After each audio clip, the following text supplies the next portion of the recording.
Bonjour et bienvenue sur ce nouvel épisode de l'écriture d'un roman. Alors maintenant vous connaissez le concept, rentrons directement dans le vif du sujet. Bonne écoute à vous. Le lundi 24 août 2020. En retravaillant le début, je me pose vraiment la question, est-ce que je dois raconter les premiers pas d'Olivia en Inde ? Moi, ça me semble intéressant parce que on arrive mieux du coup à comprendre le personnage, mais il n'y a rien d'extraordinaire qui se passe. C'est des anecdotes qui expliquent un peu l'Inde, qui font qu'on baigne dans l'Inde avec elle. On la voit seule, comment elle se débrouille dans ce monde où elle fait des premiers pas un peu maladroits quand même, où elle commet quelques impairs. On voit qu'elle n'ose pas trop s'aventurer, qu'elle a peur en fait dans cet univers où tout lui semble étrange, où elle a l'impression d'arriver en terre hostile, où elle ne tente rien. Les deux premiers chapitres, ça raconte ça. C'est des passages qui sont bien écrits, ça se lit bien.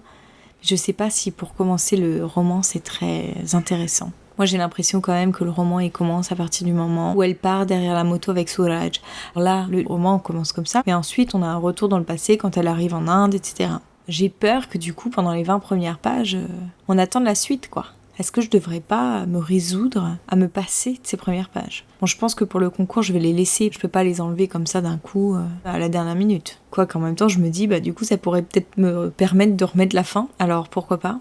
C'est vraiment une question que je me pose. Et puis bon, c'est pas la première fois que je me la pose, quoi. Depuis le début, régulièrement, elle revient sur le devant de la scène. Et régulièrement, je me dis non, mais je peux pas enlever le début, il est bien, il se passe plein de trucs. Je suis hyper embêtée avec ça. C'est un gros dilemme que j'ai. Et c'est vrai que si je m'en tiens juste au côté intrigue, ça fait pas vraiment partie de l'intrigue, quoi. C'est comme un espèce de préambule, mais un préambule qui dure 20 pages. Donc c'est énorme. Et j'ai beaucoup supprimé de passages à cet endroit-là. Je crois que j'en avais plus d'une 50aine avant, donc j'aurais dit une moitié, c'est déjà bien, mais j'ai l'impression que c'est pas assez. Donc j'hésite beaucoup entre le fait de garder ou non les premières scènes, les premiers pas d'Olivia en Inde. Pourquoi je veux les garder ? Parce que on comprend un peu mieux ce que Olivia fait en Inde. On commence à comprendre ce personnage. On commence à s'attacher à elle, avec sa peur, avec le fait qu'elle n'ose pas, mais qu'en même temps elle aille un petit peu au-devant des dangers pour faire ce qu'elle a envie de faire. Donc ça nous la rend assez sympathique, on sent qu'elle se dépasse elle-même, qu'elle sort de sa zone de confort, elle est un peu perdue dans ce nouvel univers où elle connaît rien, elle débarque dans un autre monde, on a un peu envie de savoir comment elle y est arrivée. Et alors pourquoi je veux m'en débarrasser de ces pages ? Parce que j'ai l'impression que c'est pas le vrai début de l'histoire. J'ai l'impression que le vrai début de l'histoire, en effet, c'est quand Olivia part sur la moto derrière Suraj. Ou quand ils se rencontrent, en fait. Mais la rencontre, c'est tellement cliché comme début d'histoire. C'est ça aussi qui me gêne. Mais en même temps, le récit prend son envol à ce moment-là, quand elle rencontre Suraj. Alors c'est hyper classique comme forme de récit, d'y aller de cette façon chronologique. Puis en même temps, vu que c'est mon premier roman, est-ce que vraiment je peux me risquer à faire des choses pas classiques, quoi ? Oh là là, je sais pas quoi faire avec ça. Pour le concours Charleston, je vais pas pouvoir prendre une décision. Va falloir que j'envoie mon texte tel quel. Mais ce qui m'embête, c'est que je me dis, si je faisais le choix d'enlever mes 20 premières pages, je pourrais réajouter les 20 dernières que j'ai enlevées pour pouvoir rentrer dans les codes du concours. Puis bon, après, les premières pages, j'avoue qu'il y a aussi un attachement affectif. J'ai tellement travaillé dessus, ça fait tellement longtemps que je les tourne et je les retourne, je les connais presque par cœur, je sais exactement de quoi ça parle, tout ça, que peut-être c'est aussi une des raisons pour lesquelles j'ai pas envie de m'en défaire, mais ça ne devrait pas compter comme paramètre. Parce que oui, c'est le jeu en fait, on peut pas tout mettre, c'est comme dans un film, il faut qu'on choisisse les plans, on peut mettre tous les plans qu'on a tournés, même ceux qu'on s'est acharné à mettre en place, qui ont été hyper compliqués. Puis il y a aussi un autre truc auquel je tiens, c'est-à-dire que je fais passer beaucoup d'idées dans ces premières pages.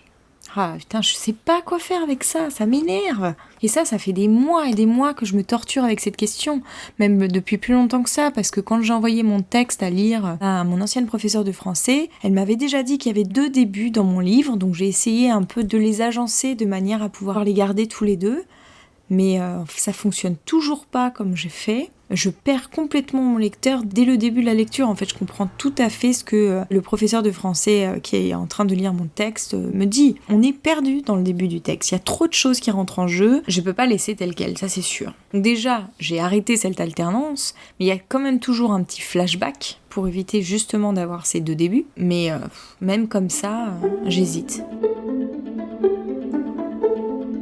Le mercredi 26 août 2020. Ça fait quelques jours que je n'ai pas enregistré ici. Ça avance bien, je suis un peu au taquet en ce moment parce que, en fait, il faut que j'envoie mon roman au concours vendredi. Donc il me reste 2-3 jours, on va dire, pour travailler dessus, sachant qu'on est déjà à la mi-journée aujourd'hui. Donc il me reste 2 jours et demi, en gros. Donc là, je suis en train de tout relire pour corriger les dernières fautes, les dernières imperfections du texte, enfin tout ce qui peut être corrigé rapidement, on va dire, parce que là, j'ai pas le temps de m'attarder trop. J'ai plus le temps, en fait. Je note encore les choses sur lesquelles je ne suis pas sûre de moi. Si j'ai le temps de faire des corrections en plus, je les ferai et puis je les rajouterai au dossier. Mais en fait, je vais préparer pour vendredi matin un dossier complet parce que non seulement il y a le roman, il faut que je rajoute mon titre, il faut peut-être que je mette un mail d'accompagnement, il faut que je regarde plus précisément tout le dossier que je dois compléter. Et à côté, j'avais préparé une petite note biographique et un résumé. Donc voilà, c'est pareil, ça c'est des choses peut-être qu'il va falloir que je corrige rapidement et que je joigne au dossier. Donc là, on n'est plus qu'à 3 jours du concours. Bon, mon texte clairement n'est pas fini, comme je me doutais un peu au fur et à mesure que le temps passait. Mais bon, il a énormément avancé quand même tout ce mois d'août où je me suis donnée à fond. Il a pris une toute autre ampleur encore par rapport à avant, donc c'est bien. J'ai encore beaucoup de choses à corriger, mais ça devient de plus en plus ténu au fil du temps. Là, je me base surtout par rapport au dernier retour que j'ai eu de mon lecteur. Bon, il n'a pas encore fini le roman. Et donc là, je suis en train de relever tous les moments où Olivia est un peu passive. J'ai nuancé certains moments pour les rendre plus légers, pour qu'on comprenne pourquoi en fait elle n'agit pas. En effet, c'est un de ses traits de caractère, d'autant plus lorsqu'elle débarque en Inde, qui est un monde dans lequel elle se sent pas légitime d'être agissante autant qu'elle peut l'être dans son propre pays, quoi. C'est pas du tout parce qu'elle est une femme, etc., mais parce qu'elle a peur de déranger, elle a peur de mal faire. Donc ça, quand même, pour moi, c'est important de le garder, parce que clairement, ça fait partie du caractère de mon personnage. Mais en même temps, j'ai pas non plus envie que ça soit un trait de caractère trop tiré à l'extrême et que ça empêche un lecteur de s'identifier, et notamment un homme. Je pense qu'une femme, elle est plus à même de comprendre le caractère de mon personnage parce que elle est plus habituée à se comporter de cette façon, à être à l'écoute de l'autre, à pas trop s'imposer, pas trop déranger. On est quand même, en tant que femme, souvent élevée comme ça. Alors après, là, je fais une grosse généralité. Enfin, la société évolue quand même dans une direction qui est autre, mais il y a quand même ce travers-là qu'on retrouve chez beaucoup de femmes, notamment moi, et je pense qu'on est nombreuses dans ce cas-là. Et donc c'est aussi de ça que parle mon roman, en fait. Donc pour un homme qui ne s'est peut-être jamais fait cette réflexion-là, il comprend pas, enfin, je sais pas, j'ai l'impression que... Mais s'il comprend pas, c'est que je l'explique mal aussi. Donc voilà, parce que moi, mon livre, il s'adresse pas qu'aux femmes, il s'adresse aussi aux hommes. Donc il faut que j'arrive à travailler ce paramètre avec un peu plus de subtilité. Et en même temps, je relève aussi toutes les fois où quand même Olivia ne se laisse pas faire, où elle agit. Parce que lui, il l'a trouvée très passive. Moi, j'aimerais bien qu'il me dise à partir de quand elle a commencé à l'énerver, dans quel sens. Alors je comprends pourquoi il la trouve passive, mais en fait, si je relève toutes les fois où elle se laisse faire et toutes les fois où elle agit, c'est à peu près équilibré en fait. Et puis les fois où elle agit pas, moi ça me semble justifié. Alors est-ce que ça me semble justifié parce que je suis une femme ou est-ce que ça me semble justifié parce que je m'identifie bien à ce personnage qui est un petit peu mon double littéraire, on va dire? Je sais pas. Donc ça c'est vraiment quelque chose que je voudrais éclaircir, mais c'est vrai que je comprends tout à fait ce que lui il a pu ressentir à la lecture de ce livre, puisque moi-même je l'ai ressenti il y a pas longtemps en faisant une bêta lecture. Et quand le personnage principal nous énerve, parce qu'on trouve qu'il agit pas comme il devrait agir, parce qu'il a des travers qui sont trop poussés à l'extrême, et ça nuit à l'identification, et du coup ça nuit à l'empathie, et du coup on sort de l'histoire. Donc ça c'est vraiment quelque chose dans lequel faut pas que je me laisse embarquer, quoi. Sinon je perds mon lecteur. Je sais toujours pas si je suis pas totalement hors sujet par rapport au concours, mais bon, je vais le tenter parce que même si je suis pas retenue pour le concours, peut-être que la maison d'édition peut être intéressée par mon manuscrit et peut-être que ça amènera à une collaboration future, sait-on jamais. En tous les cas, je suis pas à l'abri de ça. C'est une possibilité. Je pense que le concours, c'est un moyen d'entrer en contact avec cette maison d'édition, mais il y a aussi la possibilité que mon texte retire leur intention pour une autre publication qui serait détachée du concours.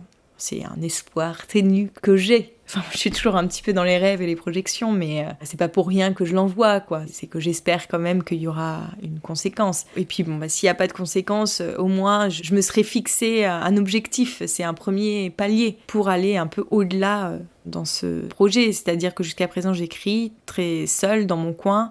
Et là, j'essaye de rentrer en contact avec des professionnels du monde de l'édition. Donc c'est une prochaine étape qui va bientôt prendre toute la place sur la réécriture. C'est tout pour aujourd'hui, j'espère que l'épisode vous a plu. Si c'est le cas, rendez-vous la semaine prochaine, dès lundi. En attendant, n'hésitez pas à vous abonner au podcast, à le partager autour de vous et à me le faire savoir. Pour cela, retrouvez-moi sur Instagram sous le nom d'Aurélia Horner, où je serai ravie d'échanger avec vous. Bon week-end à tous et à bientôt.